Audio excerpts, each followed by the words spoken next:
Niliamka asubuhi ni mzima. Kufika kushamba wakikuya niita sasa mtoto anaregea. Kufika kumwingine nikaona mre mkutapika miregea na natapika na hanguka. Face aux grandes crises sanitaires, certains pays développent une expérience unique.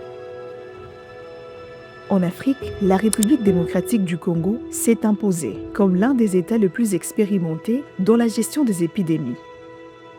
Au fil des années, la RDC a construit une expertise reconnue dans la surveillance, la riposte et la recherche scientifique. Depuis plusieurs décennies, la RDC fait face à des épidémies complexes, parfois dans des zones difficiles d'accès ou affectées par l'insécurité. Cette réalité a obligé le pays à renforcer progressivement ses capacités sanitaires.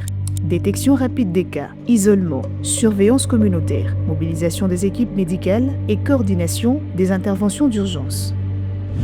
Cette expérience de terrain a permis à la RDC de devenir l'un des pays africains les plus aguerris dans la gestion des urgences sanitaires. Au cœur de ce dispositif se trouve l'Institut national de recherche biomédicale, l'INRB. Cette institution joue un rôle stratégique dans la détection des maladies, les analyses biologiques, la surveillance épidémiologique et la recherche scientifique.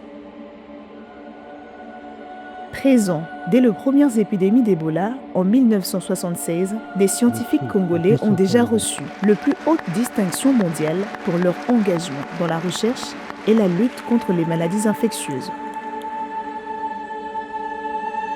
La RDC s'appuie également sur les communautés locales pour détecter rapidement les cas suspects et sensibiliser les populations aux mesures de prévention.